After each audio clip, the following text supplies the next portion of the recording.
They shall be my sons, and in them will live the hopes of a unified humanity.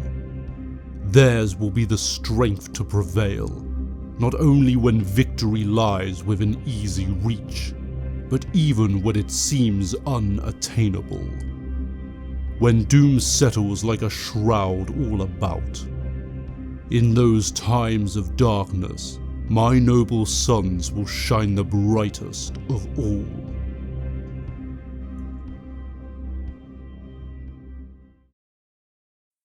Warhammer 40k is often jokingly compared to anime in the way it handles its fights, from Nathaniel Garro fighting the Lord of the Flies while floating in outer space, to Sanguinius curve-stomping Kabanda after he turned Super Saiyan from his resurrection. And while these comparisons are jokes, they actually do have an element of truth to them. Another thing I often see come up is that when a loyalist Primarch returns or is rumoured to return, people start to worry that the grimdark nature of 40k is going to start fading away. The Imperium starts to become more powerful, and because they are kind of seen as the good guys, all the scary stuff in the universe starts to seem less scary. This, however, cannot be further from the truth. See, another common trope in anime and in many other forms of storytelling is something that is called power escalation. A famous example of this is Dragon Ball Z. Frieza is the most powerful and terrifying force in the universe. And then Goku unlocks Super Saiyan and suddenly Frieza isn't all that scary. Frieza is defeated, but the story still needs to continue. So how do they do that? Well, they introduce new villains such as the androids and Cell. Beings that come out of nowhere and are considerably stronger than Frieza. This continues throughout the series. When a hero becomes strong enough to defeat the villain, the new villain has to be much stronger. So, how does this work for 40k? And does this mean that returning Primarchs doesn't actually help the galaxy as a whole? Just a quick warning if you hadn't noticed already, but this video is going to be delving into some anime tropes as well as 40k, so if you're just here for 40k content, then feel free to go and watch something else. If you don't mind a bit of a crossover episode, then feel free to stick around, and I hope you enjoy. So, without further ado, let us begin. To start off, I just want to say that I don't necessarily think that power escalation is a bad thing. It is just an easy means in order to progress the story and show the growth of characters within that story. The Dragon Ball series is probably the easiest and most well-known culprit of an obvious and runaway use of the system, and though things progressed at a normal shonen anime rate, it is when the Saiyan Scouters come into play that we really get to see this in all its glory. Every time a new villain shows up, they check the Scouter, read their power level, and consequently ship bricks at the power difference.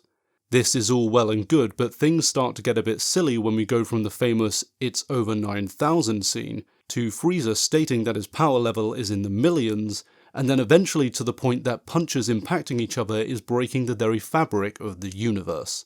Now, the reason this use of a numbered power level was actually a good thing at the start is that it helped the audience conceptualize the difference and danger of these bad guys each time they showed up. If we knew that Goku had a power level of around 90,000 during his fight with Captain Ginyu, and later Frieza announces he is in the millions, we as an audience are able to absorb that and take to heart the genuine fear the rest of the gang are feeling. This is a good thing. It helps us relate. Now, the power system in 40k is similar, but it has its differences. For the sake of the video, let's use the Imperium. We have our standard Imperial Guardsmen who, by our own standards, we could compare to an army of Rambos.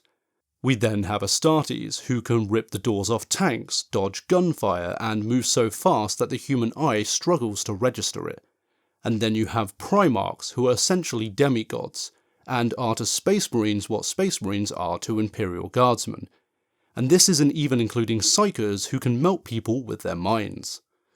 So this is where the similarity with Dragon Ball and standard shonen anime kind of ends for me, as 40k does actually go into a little bit more depth with its power system, mostly around the weapons used, the abilities of Psychers and Primarch abilities, and I think a fairer comparison is that of Hunter x Hunter. In Hunter x Hunter, you definitely have your crazy overpowered characters, but these get balanced out with the Nen system. This allows for a considerable more amount of diversity in their fights, One of my favourites by far is Knuckle and his APR ability. I won't explain it as it's very complicated, but the reason I enjoy it so much is that if it is applied correctly and given time, he can take down opponents way more powerful than him, assuming they don't just crush him before it pays off. Knuckle is a great fighter and a strong Nen user, but his talents come to play in the long game, in being tactical, wearing down his opponents. Not all too dissimilar to our favourite blonde-haired, blue-eyed Robute Guilliman. Guilliman is a Primarch, a demigod for all intents and purposes, and though he is incredibly powerful compared to some of his more adept fighter brothers, he falls short. He does, however, have one of the most effective and interesting abilities in the entire galaxy: administration. It's boring on paper, but when you consider that he effectively commands one of the largest forces in the galaxy and can coordinate that force with pinpoint precision, things take a turn. Even one of the strongest Primarchs can fall to tactics and numbers. We actually have a direct example of this when Leman Russ surrounds Angron with his Space Wolves during a duel in the book Betrayer. Angron may have won the battle, but at an order the Space Wolves would have shot him dead, and in the long run the World Eaters would have suffered for it. Though, to be fair, they'd actually have been better off, depending on who you ask. Tactically, Russ won the battle. The Lion, originally lauded for his instinctive fighting ability and considered one of the best fighters among the Primarchs, now has his Forest Walk ability, allowing him to transport not only himself, but possibly entire armies across the galaxy. As abilities go, it's not some crazy overpowered nuke that destroys planets, but the reality of this is that with Forest Walking, the Imperium can now near instantaneously move to any battlefield in the galaxy. This isn't too different from Goku's learned instant transmission, which allows him to teleport to locations of any key signature he can sense. This doesn't directly make Lionel Johnson more powerful, but it does make him a much larger threat to the enemies of mankind. Though, imagine if he were able to develop his Forest Walk to the point that he could just teleport around battlefields at will, wreaking havoc on a planet-side level. Holy shit.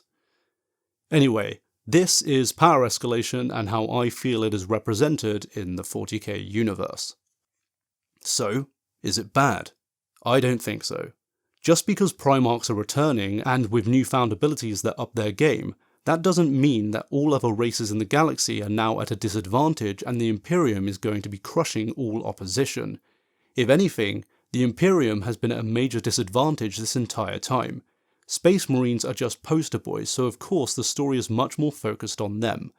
But let's look at the other races. The Necrons are terrifyingly powerful. Not only did they defeat the Old Ones during the War in Heaven, but they also defeated the C'tan after that. The weapons and technology at their disposal is devastating beyond belief.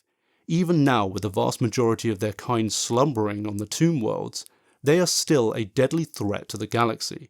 If they were to all awaken and stop fighting each other, the Necrons would have a very good chance at coming out on top. Possibly the best chance.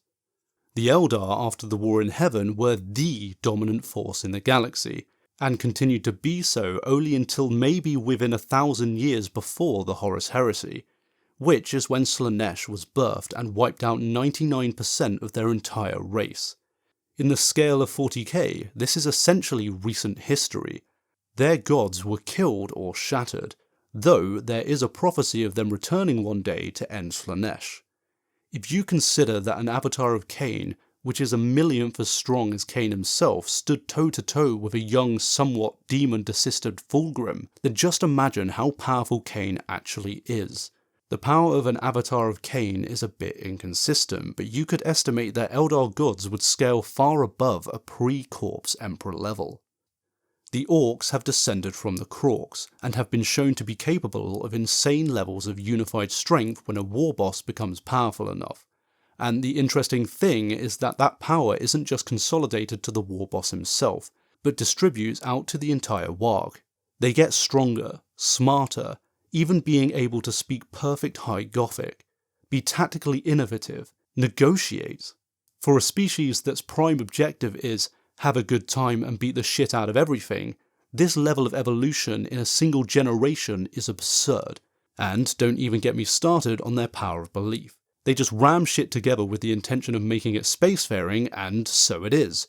No science, no magic, just pure belief. Paint it red, it goes faster.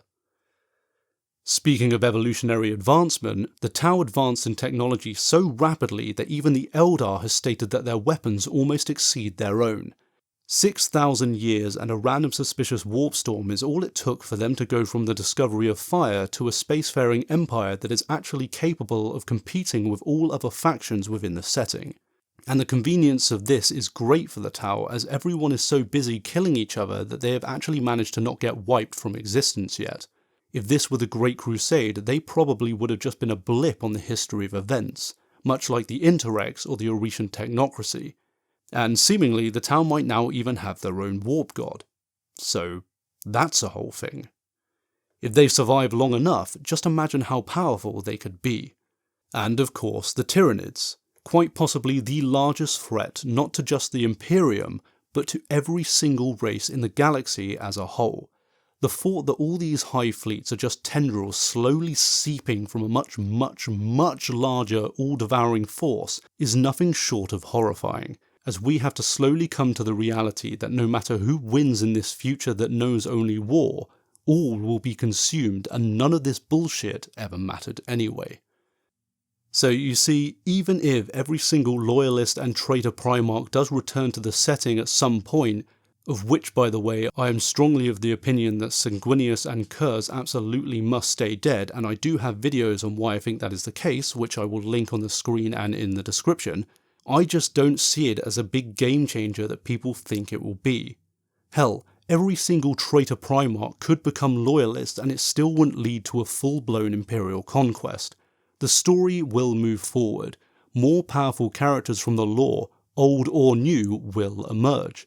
There are plenty out there that can step up to Primarchs and go toe-to-toe with them, whether it be in a direct fight or strategic manoeuvring.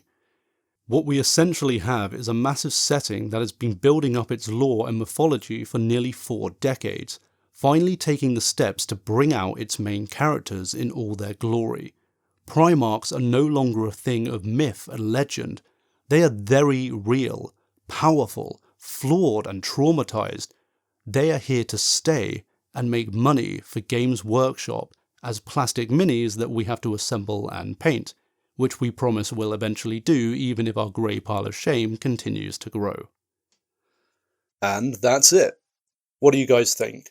Are Primarchs returning really going to save the galaxy? Or will Primarchs returning just be a catalyst for new and more terrifying monsters to rear their ugly heads in the 40k galaxy, still making it a place that you absolutely do not want to be in? For me, the story of 40k doesn't have to be incredibly deep or insightful or some kind of look into what the future could be.